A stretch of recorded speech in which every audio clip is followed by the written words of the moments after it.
Hey there, fellas. What a cool shot. I'm in red holding this red jerry can, and here's what we have in mind. A lot of folks, if not everybody who's into motor racing, is always trying to cook up some kind of fuel that their engine would enjoy and be able to comfortably run on. And the most popular mixer for gasoline is alcohol. We did once try starting a car on pure vodka. Vodka is diluted spirit. That didn't work, and so the idea occurred to us to try using pure ethanol to run an engine, and to cook up some sort of gasoline-ethanol mixture that an engine would enjoy consuming. And what's really interesting is that in certain countries, local gas stations sell gasoline that isn't necessarily gasoline, but rather a mix of gasoline and alcohol that people pour into their cars. A couple of our boys are actually currently in Thailand filming for Drift Taxi, and they fill their cars with that type of fuel. I don't know any of the details, but hey, Cyril, say hi to the viewers and tell us about the fuel they use over there. Alright, hey everyone, hi Vlad. Yes, we are currently in Thailand, and on top of the usual 92 and 95 octane gasoline we're used to seeing back home, they don't have 100 octane, but what they do have is a certain E20 and E85. E20 is a mix of gasoline and ethanol. That's 80% gasoline and 20% ethanol. And E85 is when you have 15% gasoline and 85% ethanol. Now, they sell this type of fuel pretty much everywhere. It is quite popular. That is a pretty cool sight to behold, isn't it? They actually drive on ethanol. Anyway, let's go to a gas station and buy some local gasoline and attempt to mix a similar gasoline-ethanol cocktail. Start an engine and see how it works. Let's go to the gas station. Pure ethanol instead of gasoline, what will happen? Translation and voiceover by BMI Russian.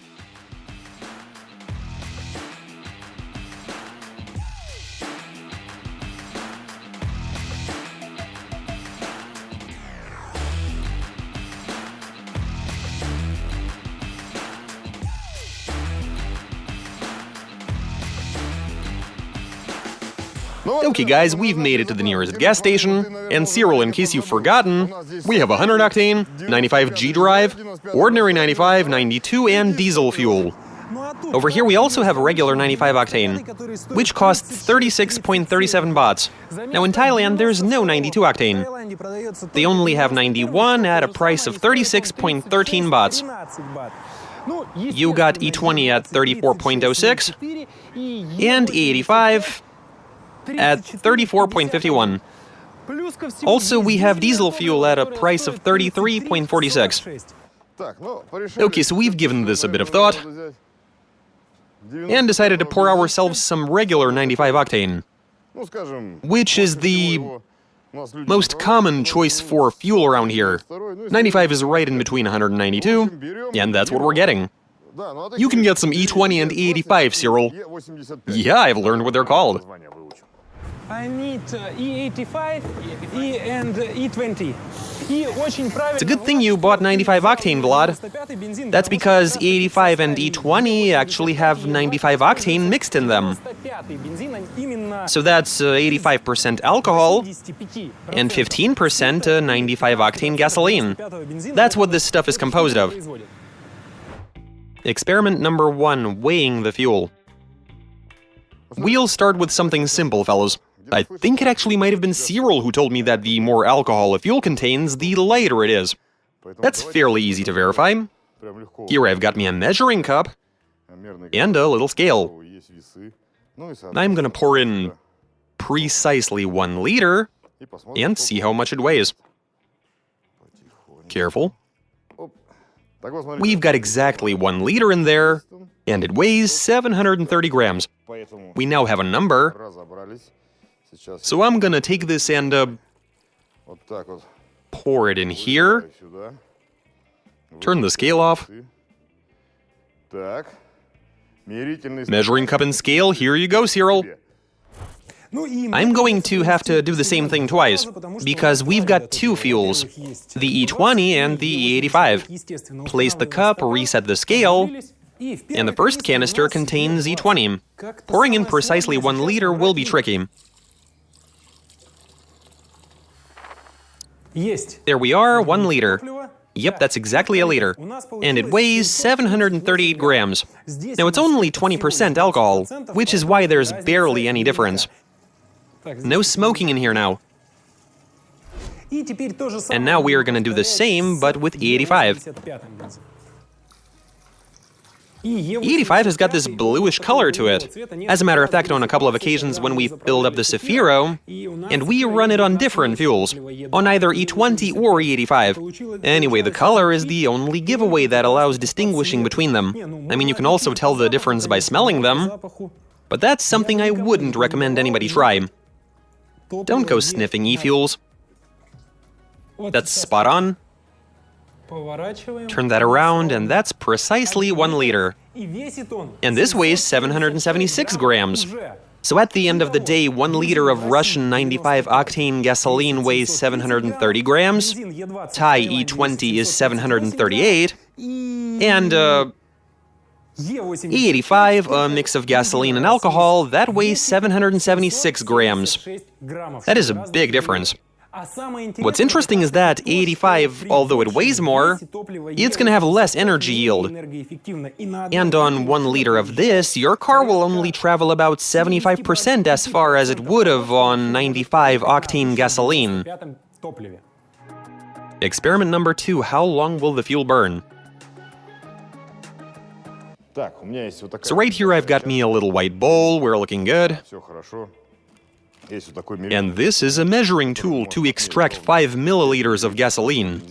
We'll pour that into this bowl, light it, and time how long it takes for it to burn up. 5 milliliters, pouring it in, and here we go. Look at it burn. Wonderful. That is a lot of carbon emissions. There's an obvious lack of air in this mixture. For some reason. That's almost a minute. 5 milliliters have been burning for 90 seconds now. Not even boiling. This is burning well. Almost at 2. And stop. That's about 0202. So 5 milliliters of gasoline were burning for 2 minutes. Inside this bowl. Some kind of residue. I don't know what that is. And you can smear it around the bowl. I don't quite know what that is. That right there is soot. And that's how the gasoline burns. Producing soot and residue. 5 milliliters burn for exactly 2 minutes. Now I want to see how it burns in Thailand. I'll give you the same sort of bowl, a syringe. Here you go, bro.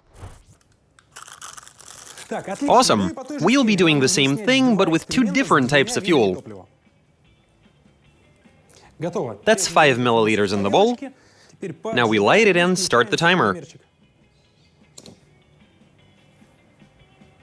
It might be a difference of a couple of seconds. I don't believe there will be a drastic difference. In terms of soot, this fuel starts producing it in a matter of seconds, and we've got black residue in the bowl. 1 minute in, and I feel as if the gasoline they sell in Russia, be it 92 or 95 octane, tends to smell worse when it's burning. Here the smell isn't quite as bad. Another thing I'd like to point out is that when you get some of this fuel onto your hands, and after a bit of time it evaporates, leaving them dry, well, if that fuel was E85, then it will barely leave your hand smelling in that case. All you get is a faint scent of ammonia, and that's it. It has almost burned out. And that is quite a difference. Even accounting for... The E20 was burning for 2 minutes and 16 seconds. I have no idea what that's about. And we also have a bit of residue. That's some kind of tar, I don't know, that didn't burn up. It is fairly easy to clean off, but the soot you wipe off is very, very black. And there we have all of the grot that is left after the fuel burns out. You know, I think the E85 will give us an even better idea. Let's do this. Into the bowl. Here we go. Wait a second, why isn't it? Timer? I don't know what to expect. On one hand, alcohol is quicker to evaporate than gasoline. On the other, E20 took longer to burn out than 95 octane. Okay, well, now we wait. We are 1 minute in, and one thing that's worth noting is that E85 gives you a much cleaner burn than everything else up until now. After a minute, the bowl has barely gotten brown, and I've noticed something kind of interesting. Now, bioethanol is usually made using, well, ethanol, which is plant-based.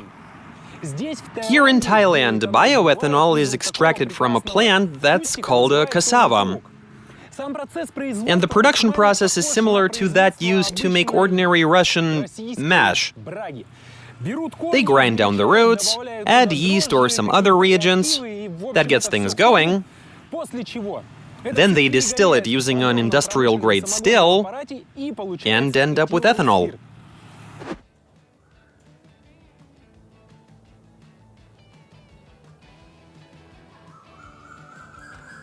Okay, let me go ahead and stop the timer. And the trend that was evident with the E20 continued in this case as well. The final result, 2 minutes 21 seconds. And so, E85 burns for over 20 seconds longer than 95 octane gasoline. And take a look at the bowl. First off, there's barely anything left in there. Almost no soot at the bottom, and absolutely no yellowish tar. You just have a bit of the blue, I don't know, color additive that they put into this fuel. And if we look at the side of the bowl, this residue doesn't even rub off. Oh, wait, you have to push down harder. There we go. But there's not enough soot to get my finger as black as yours was, Vlad. So even a small amount of alcohol, anywhere up to 50%, allows for significantly reducing harmful emissions. Experiment number 3, degreasing surfaces. Okay, that was interesting to watch, but I've got another little experiment in mind. Does anybody know how to open this? I remember these packets used to be a sort of dispenser type. And so I've got some cotton pads and a little piece of glass. They say gasoline is an effective degreaser, and so let's take a bit of gasoline and rub this down. Like so. Yeah, just like that. And if there are any streaks left, we should be able to see them.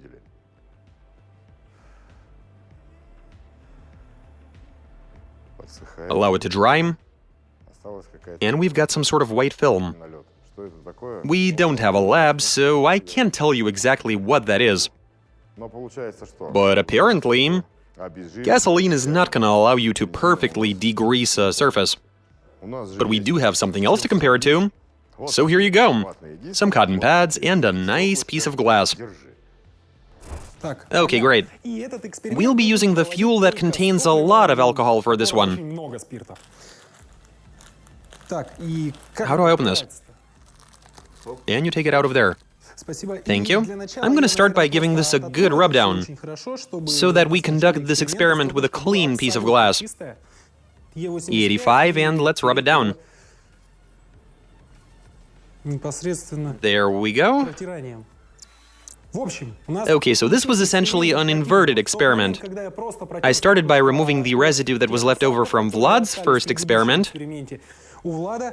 This became perfectly clean, no real residue left on it. To make this fair, of course, I can soak in a bit more fuel and rub the glass one more time. I can only see residue where there was a lot of liquid. Otherwise, it's crystal clear. You can barely even see that residue, which is more like an edge of the dried out area.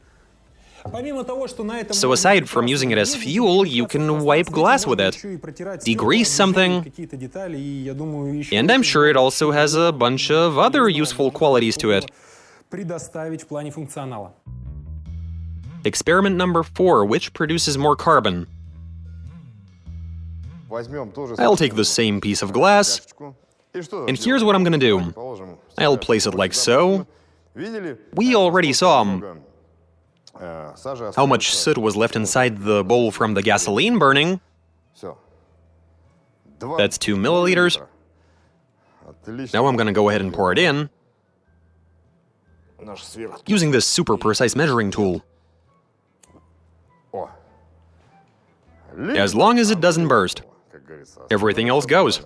Look at how much carbon it's producing. Yeah, no sweat. That's tinted now, very nice. It has become very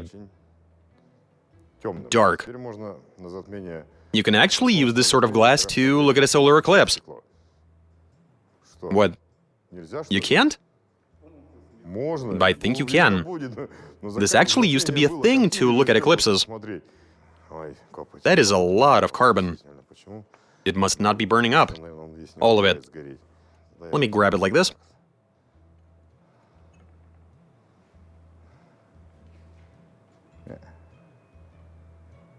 No, we ain't seeing any eclipses. You actually can't see anything through it. So on one side, it's covered in soot. See? And on the other side as well. It's the exact same story here. Okay, Cyril, I'm handing you a spare piece of glass, this stand. Here you go. This is an interesting setup. Okay then, so once again we're going to be sticking to E85 with high ethanol content. In here we don't have any wind.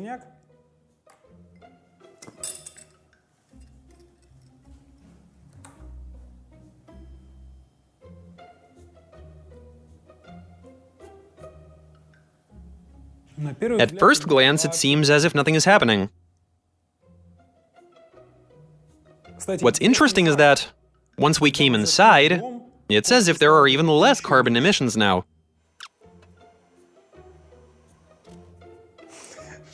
Something tells me we're not seeing any eclipses out of this either.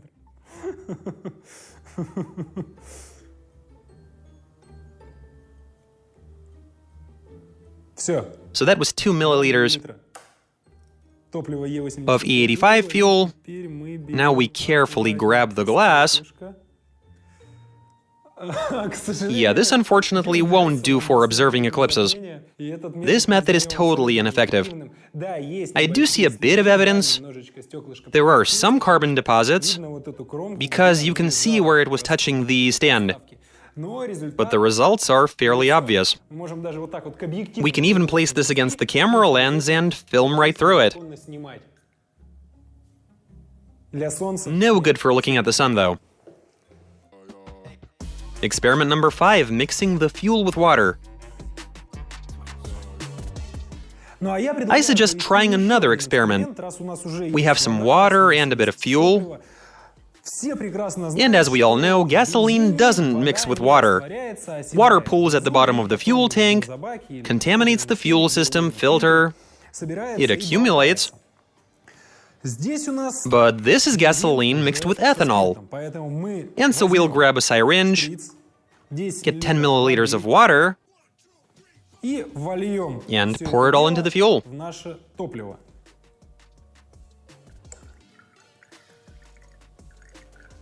Let's see what happens.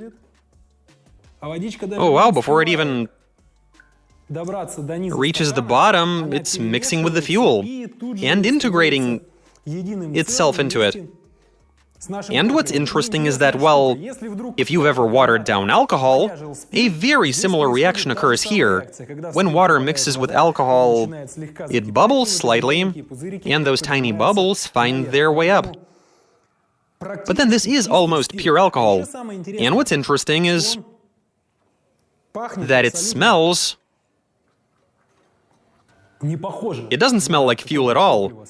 Gasoline and diesel, though, stink, but this... It's almost like vodka. And here I've got me some gasoline.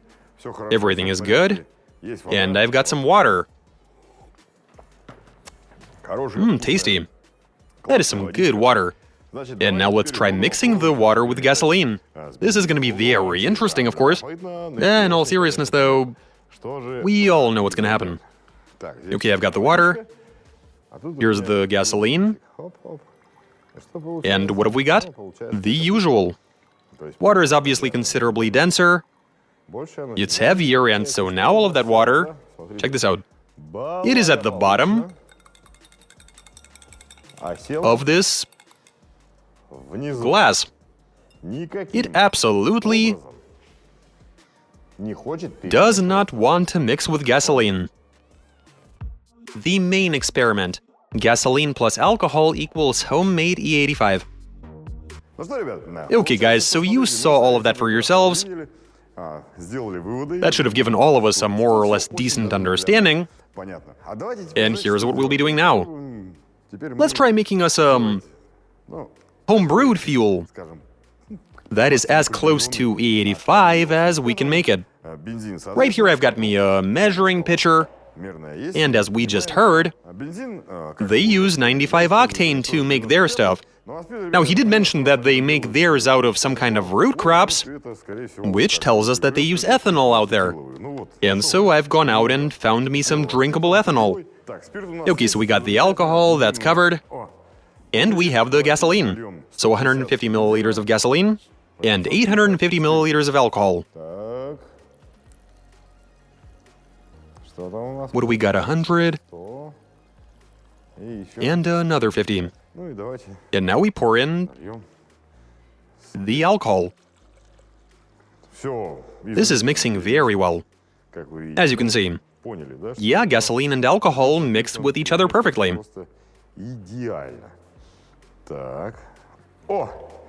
And with that, in theory, now we should have 1 liter or 1,000 milliliters of E85 fuel.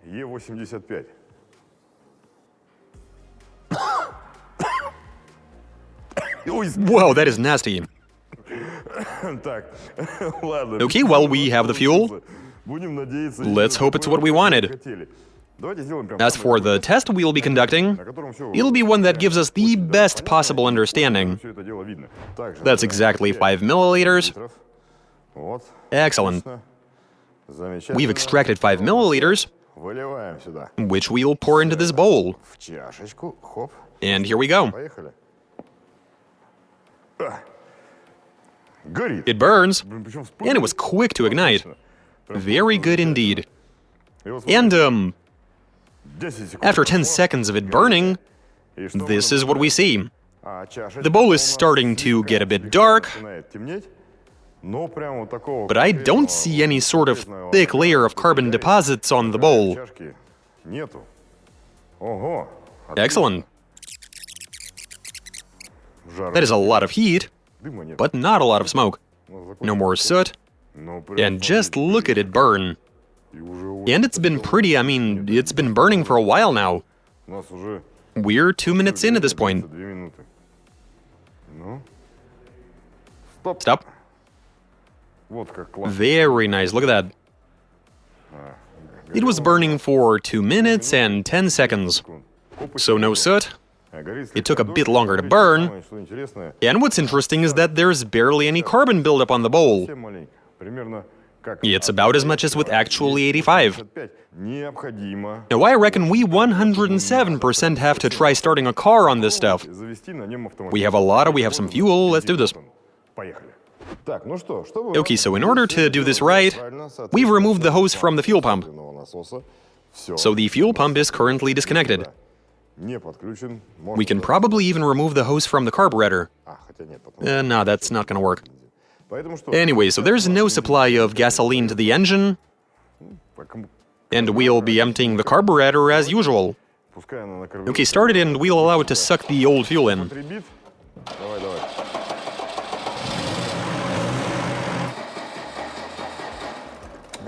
That should have done it.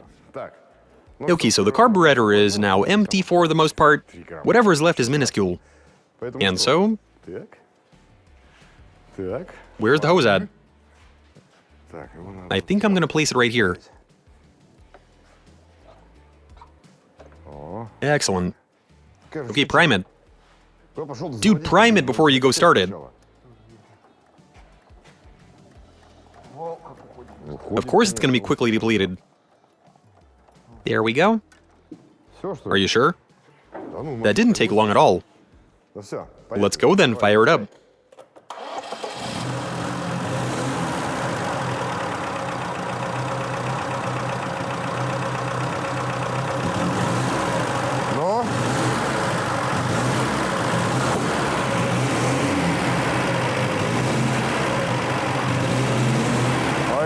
Well, it does run.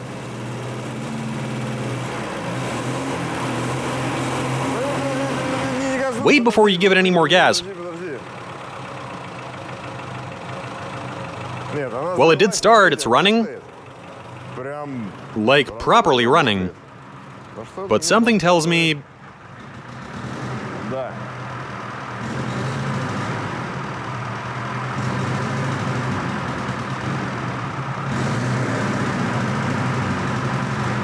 Yeah, I'm giving it... full throttle.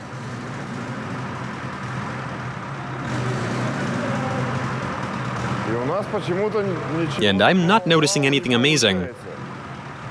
It's actually on the verge of stalling. So what are we gonna do now? I'll tell you what we need to do. We need to call in... that guy. Let's give him a call, shall we? What's the point of calling me? Whoa, you're already here. That didn't take you long. That's what was supposed to happen. It would not have run well anyway. It's a miracle it even started. The thing is that when using a mix of gasoline and alcohol, a car is gonna need much more volume to run decently. I mean, even new cars that are made in Thailand and designed to run on that stuff, they've got a flex fuel system that analyzes the proportion of alcohol and pumps additional fuel in for the engine to run. But this is carbureted. In this case, the engine is carbureted, so we need to run either a bigger carb or bigger jets. I see, well, yeah. When you go wide open throttle, it builds revs up until a point and doesn't want to go any further. Allow me to explain the theory. E85 is usually consumed at a rate of 15 to 30%. I mean, there are a bunch of different numbers floating around, but the point is you need much more of it for a car to drive on it. In our case, a different carburetor should do the trick. What kind of engine is that, a 1.2? So we can fit a carburetor for a 1.7-liter Niva engine and try starting it. So let's replace it and try again. It's worth a shot.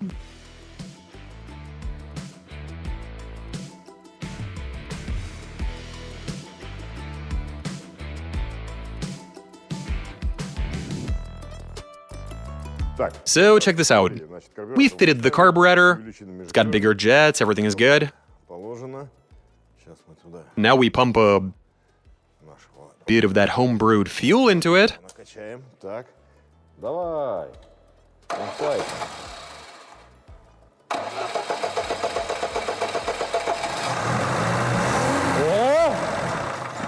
Not quite. Still not enough.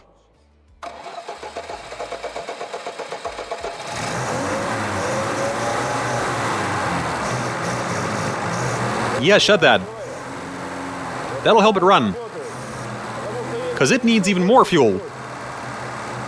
Yeah, crack it open maybe a tiny bit. Wait a second. Try to find the sweet spot. Wait a second.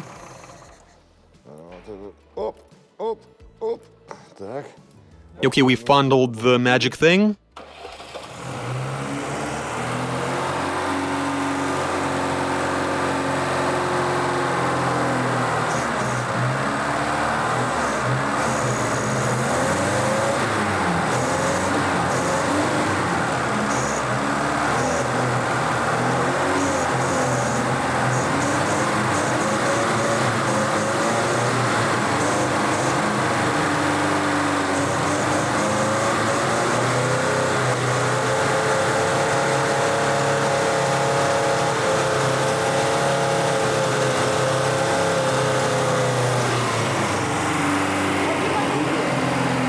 I'm not gonna sniff it. What does it smell like? It has no smell? It does, but barely. Start it one more time, Sergey. And something's flying out, or was that there?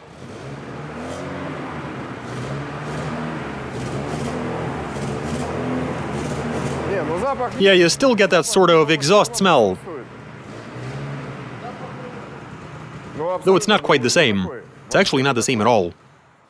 Okay, so we've fitted a carburetor that feeds a bunch more fuel in, and you can definitely tell that the engine runs much better. We still had to bring the revs up high, though. It only ran when we blocked off the second barrel. The idea was to feed even more fuel into it, and so that's when it ran, and was even able to get to max revs. So we did have the right idea. You need a lot more of this fuel than you would regular gasoline. Why don't we think about this together, guys? You can tell us if you're interested or not, to see how a fuel-injected car will behave on this sort of fuel. You saw all of those comparisons for yourselves. Make of them what you will. And if you decide you want to see a fuel-injected car run on this stuff, then we'll be obliged to make it happen, obviously. So make sure to subscribe if you don't want to miss that. Watch us, comment, give this video a thumbs up. Alright, catch you later.